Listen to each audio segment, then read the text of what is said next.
Being a parent today is a massive financial burden that puts a lot of strain on families, particularly when children want things that parents simply can't afford to give them. With the current financial state of the world, it's more important than ever to teach children how to deal with money. And with us in studio today to discuss the importance of educating your children about the value of money is creative parenting expert and best-selling author, Nikki. Nikki, I'm so happy that we're talking about this morning because this whole thing about financial intelligence is something that I wish I had learned at an early age.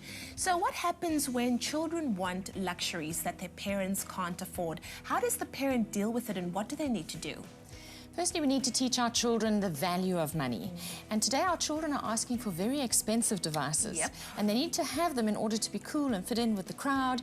So parents are feeling quite compelled to go out and buy their children these gadgets and devices.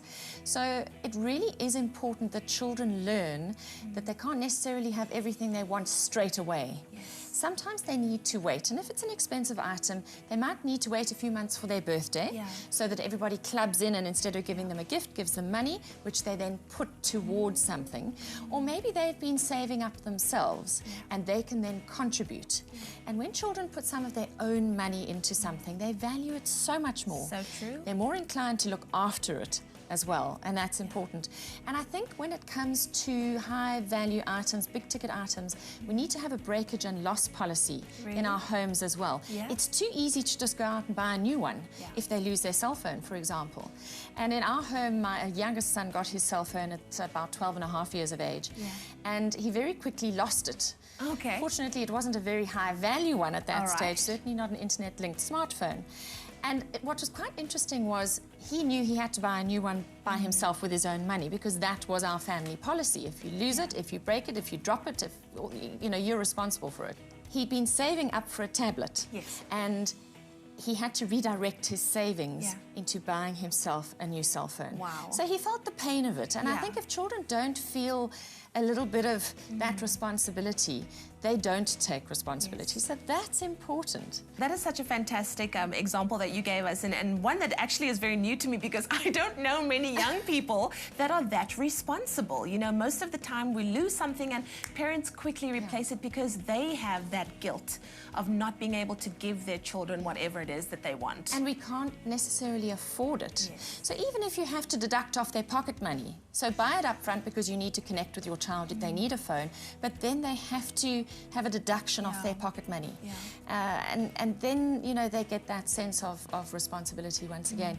But children are amazing how they bring money lessons to the table, and sometimes we ignore them. Really? My eldest was 8 when he brought a really good teachable moment to the table that I actually ignored, which was jolly stupid. And he said to me, "Mum, when you're buying milk, you should really buy sachets of milk, those plastic packets, rather than a bottle, because you can save 3 or 4 rand per litre." Oh, wow. Now, I did the sums the other day. He's now 18.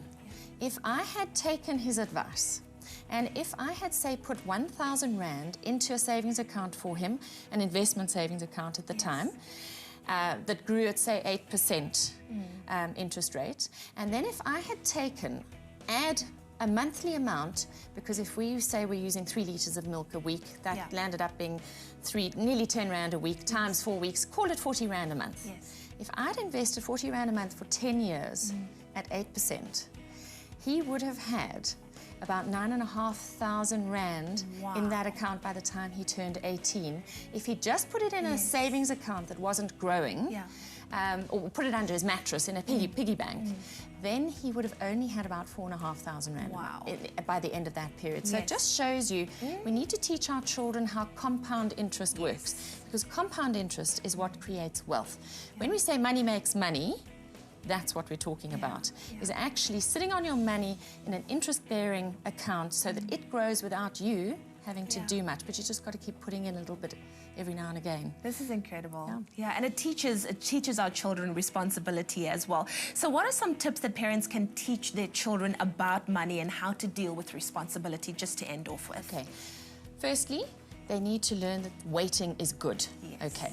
So they don't have to buy it now, and sometimes children are fickle. They want one thing today, but they want a different thing tomorrow. If they say they want to go and buy something from the toy store today, make them wait a few days or a week. You might find by the weekend it's changed. Exactly, So they don't even want it anymore.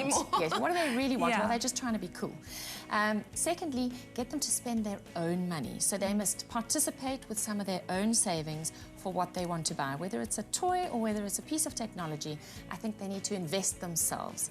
And thirdly, they need to learn how to keep some money aside to purchase, some money aside to save, and some money aside to invest in order to create wealth. So 3 piggy banks is quite a good idea. Fantastic. I am taking mental notes all the way. Nikki, thank you so much for joining us and for this very important topic about financial intelligence and how to work with money. I think any child that learns that at a young age is going to be successful in their lives. Thank you, Leanne. I love it. Well, financial intelligence is not learnt in a vacuum. Children need us to show them how to deal with money in a responsible way so that it doesn't control their lives.